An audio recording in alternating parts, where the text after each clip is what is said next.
ETF index mutual funds నేర్చుకుని stock మార్కెట్లో రాణించాలనుకుంటున్నారా? వెంటనే ఈ నెంబర్కి కాల్ చేయండి. హలో నమస్తే, వెల్కమ్ టు సుమన్ టీవీ. ప్రస్తుతం మనతో పాటు life coach, family and marriage counsellor అయిన ప్రశాంతి గారు ఉన్నారు. వీరితో ఈరోజు కొన్ని విషయాన్ని గురించి మనం డిస్కస్ చేద్దాం. హలో అండి ప్రశాంతి గారు, నమస్తే. హలో అండి, నమస్తే కీర్తి గారు.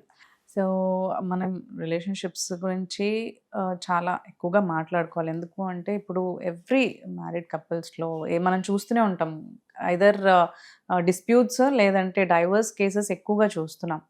సో ఇలాంటి క్రమంలో మనకి ఏంటంటే చాలాసార్లు మనం కంప్లైంట్స్ వింటూ ఉంటాం. ఎక్కువగా మగవాళ్ళు ఏంటి అంటే ఆడవాళ్ళని ఓన్లీ ఫర్ అంటే వాళ్ళకి ఇచ్చే వాల్యూ ఆర్ రెస్పెక్ట్, వాళ్ళకి ఇచ్చే ఫ్రీడమ్ ఆర్ ఇండిపెండెన్స్ స్పేస్ ఇవ్వకుండా, అవేమీ కాకుండా కనీసం ఇచ్చే వాల్యూ కూడా ఇవ్వరు అసలు. ఇంట్లలో మనం చూసినట్లయితే చాలామంది వరకు ఉమెన్ అంటే సరే పెళ్ళయింది, ఒక ఆడమ్మాయి ఉంది ఇంట్లో అంటే తను ఓన్లీ కిచెన్లో వంట చేసి పెట్టడానికి, పిల్లల్ని చూసుకోవడానికి ఒక పని మనిషిలాగా, లేదంటే బెడ్రూమ్ వరకే పరిమితము అన్నట్టే ఆలోచిస్తారు. They don't involve her in any other things. ఇంకా వేరే ఇతర ఏ దాంట్లో కూడా ఇన్వాల్వ్ చేయరు. ఎందుకు వాళ్ళ మైండ్ సెట్ అలా ఉంది అంటారు? సో వాళ్ళు ఎలా మారాలంటారు? అసలు ఆ వాల్యూ, ఉమెన్కి ఇచ్చే వాల్యూ ఎలా ఇవ్వాలి అని అంటారు అసలు? యా, సో ఒక మొగాడు పెళ్ళాంని ఎలా ట్రీట్ చేస్తున్నాడు అనేది వాళ్ళకి ఎక్కడి నుండి వచ్చింది, వాళ్ళ రోల్ మోడల్స్ ఎవరు, వాళ్ళ ఇంట్లో తల్లిదండ్రులు, వాళ్ళ ఇంట్లో ఏం చూస్తూ పెరిగారు. సో ఒక వైఫ్ ఇలాగే ఉంటుంది, ఇలాగే ట్రీట్ చేస్తారు ఈమెని. ఓకే, అక్కడి నుండి వస్తుంది బేసికల్లీ.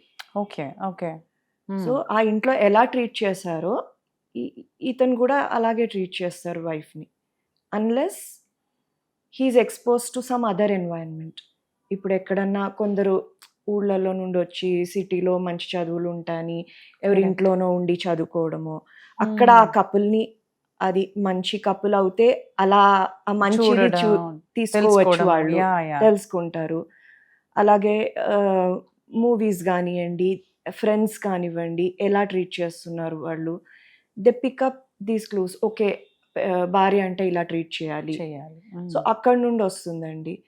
సో ఈ రోజుల్లో ఇంత ఎడ్యుకేషన్ ఉన్న అమ్మాయిలు కానీ అబ్బాయిలు కానీ ఇంత చదువుకుంటున్నా, స్టిల్ చదువుకున్న అమ్మాయిలు కూడా కొన్నిసార్లు దీనికి లోన్ అవుతున్నారు. లైక్ డామినేట్ చేయడం, భర్త డామినేట్ చేస్తే పడుండడము. అవును, ఓకే. కొందరు ఎడ్యుకేటెడ్ అయి ఉన్న ఆ వాయిస్ వాళ్ళలో ఉండట్లేదు, సెల్ఫ్ కోసం ఆ వాయిస్ అనేది వాళ్ళు రేస్ చేయట్లేదు. దానికి కారణము మేబీ వాళ్ళ పేరెంట్స్ అలా పెంచి ఉండొచ్చు. ఓకే, అమ్మాయి అంటే వాయిస్ రేస్ చేయొద్దు, పడుండాలి, ఓర్చుకోవాలి. సో ఓర్పు అనేది ఎంతవరకు ఓర్చుకోవాలనేది వాళ్ళకి తెలియట్లేదు. So where this are ending up with suicides, లేదంటే ఇలాగే వాళ్ళని చంపడం, వీళ్ళు చంపడం, ఇలాంటి crimes they are ending up with. So అలాంటప్పుడు it's basically coming from the parents, family. So ఈ గర్ల్స్ కూడా అవేర్నెస్ ఉండాలి, పేరెంట్స్ అవేర్ అవ్వాలి, వాళ్ళకి ధైర్యం చెప్పాలి. కరెక్ట్. ఎప్పుడు అణిగిమణిగి ఉండాలి అనేది కరెక్ట్ కాదు. ఎదుటి వాళ్ళు ఎలా ఉన్నారు దానికి అనుకూలంగా మనము జవాబు ఇవ్వాలి సందర్భాన్ని బట్టి. Correct. So it's not always మీరు చాలా సున్నితంగా అణిగిమణిగి ఉండాలని అయితేనే you are a good girl, good boy అంటారు చూడండి. ఎదురు చెప్తే మా పిల్లోడు, మా అమ్మాయి మాట వింటుంది, మంచిది అంటే, మాట వినకపోతే చెడ్డవాళ్ళు అని వాళ్ళలో ఆ చిన్నప్పటి నుండి నాటుకొని ఉంది. సో ఆ మంచి గుడ్ గర్ల్, గుడ్ బాయ్ అనిపించుకోవడానికి వాళ్ళ మాట వింటారు. అలాగే సో నేను అంటాను, మాట వినరా మీ పిల్లలు అయితే చాలా మంచిది. ఎందుకంటే మాట వినే పిల్లలైతే it is very comfortable and convenient to have such people, such children.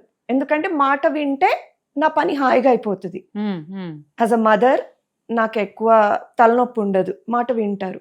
కానీ ఆ పిల్లలు ఎలా తయారవుతారంటే, స్కూల్లో ఎవరన్నా డామినేట్ చేస్తే, బుల్లింగ్ చేస్తే వాళ్ళు పడుంటారు, నోరు మూసుకుంటారు. పెద్దయ్యాక ఏమవుతుంది, ఒక ఆఫీస్లో బాస్ కానివ్వండి డామినేటింగ్ ఉంటే పడుంటారు. దెన్ అలాగే పెళ్ళయ్యాక అబ్బాయి అమ్మాయి అని స్పెసిఫిక్గా ఎవరన్నా కావచ్చు. ఓకే, పెళ్ళయ్యాక భార్యనో భర్తనో డామినేటింగ్ ఉంటే అక్కడ నోరు మూసుకొని పడుంటారు. వాళ్ళు వాయిస్ రేస్ చేయరు. ఎందుకంటే వాయిస్ రేస్ చేస్తే ఎదురు మాట్లాడితే you're a bad girl bad boy అని చెప్పారు కదా చిన్నప్పుడు. సో అది నాటుకొని ఉంది వాళ్ళలో. Correct. So it is so very important. మనము ఎలా పెంచుతాము ఆ కొంచెము డిస్కంఫర్ట్ పేరెంట్స్కి, నువ్వు మాట వినవు కదా బ్యాడ్ గర్ల్ బ్యాడ్ బాయ్ అన్నందుకు. So it is life long impacting. వాళ్ళు పెద్దయ్యాక కూడా ఎవరే డామినేట్ చేసినా వాళ్ళు పడుంటున్నారు. కరెక్ట్. సో ఇది మంచిదా? కొంచెము వాళ్ళు ఏదో మీకు ట్రబుల్ చేస్తే ఓర్చుకొని వాళ్ళకి సర్ది చెప్పడము మంచిదా అంటారు. Yeah. Correct correct. So the choice అక్కడ విత్తనం నాటేది పేరెంట్స్. వాళ్ళ కంఫర్ట్ కోసము అరిచి ఏ అని ఇట్లా కళ్ళు ఎర్ర చేస్తే వాళ్ళు భయపడిపోయి మాట వింటున్నారు. కానీ ఆఫ్టర్ సర్టన్ టైం దాని ఇంపాక్ట్ చాలా అడ్వర్స్గా ఉంటుంది. Yeah yeah. సో ఈ టైప్ ఆఫ్ మెంటాలిటీ అనేది వాళ్ళు చూసి పేరెంట్స్ ఆర్ ఇక్కడ నుంచి అడాప్ట్ చేస్తారు అని అంటున్నారు men. So how can they change this mind set? అసలు ఎలా ఉండాలంటారు ఉమెన్తో పెళ్ళైనాక? See, one thing is premarital counseling. Okay, and I encourage dating అండి. డేటింగ్ అంటే at least have conversations. Have conversations. Respect is important. ఒక అమ్మాయితో ఉన్నారా, be very respectful. And then మీరు మాట్లాడుతుంటే ఒకరి గురించి ఒకరు అర్థం చేసుకోగలరు. ఇప్పుడు ఈ గొడవలు ఈ డివోర్స్లు ఎందుకు అవుతున్నాయి? ఆ మైండ్స్ మ్యాచ్ అవ్వట్లేదు కాబట్టి. అదే ముందే ఇప్పుడు గ్రాండ్ వెడ్డింగ్స్ చేసుకుంటారండి, కానీ మ్యారేజెస్ ఆర్ ఫెయిలింగ్. ఆ ఖర్చు ఏదో పెడుతున్నారు కదా పెద్ద పెద్ద పెళ్ళిళ్ళు చేయడంలో, అది ముందే ఈ కోచింగ్ కౌన్సిలింగ్లో టైం కానీ ఇన్వెస్ట్ చేసి వాళ్ళ గైడెన్స్ ప్రకారము నాకు మన అబ్బాయి అమ్మాయి మధ్య ఆ కెమిస్ట్రీ అనేది కుదిరిందా, మ్యాచ్ అవుతుందా, can we live a long life together అనేది పెళ్లి కన్నా ముందే తెలుసుకుంటే ఎంత హాయిగా ఉంటుంది. ఇవన్నీ ప్రాబ్లమ్స్ పెళ్లి తర్వాత రావు కదా. సో కౌన్సిలింగ్ చేస్తే కొంచెం వాళ్ళకి ఎలా ఉండాలి, ఎలాంటి ఎక్స్పెక్టేషన్స్ ఉండాలి. సో లైఫ్ అంటే it's a long term thing. Okay, right from ఎలాంటి అలవాట్లు ఉన్నాయి ఇద్దరికి, నీకు నాకు ఎలాంటి అలవాట్లు తెలుసుకుంటాము. కరెక్ట్. ఓకే, మాటల్లో ఎన్నో వాళ్ళ మైండ్ సెట్ బయటపడుతుంది. Correct. am I okay with such a mindset? ఎన్నో తెలుస్తాయి. Have conversations. Correct correct. So it is going to help a lot. ఒకప్పుడు మొహం చూసుకోకుండానే పెద్దవాళ్ళు చెప్పిన పెళ్ళిళ్ళు చేసుకున్నారు, కానీ ఇవాళ రేపు అది నడవదు. Because the world is changing so fast. Okay అండి, thank you so much for coming here.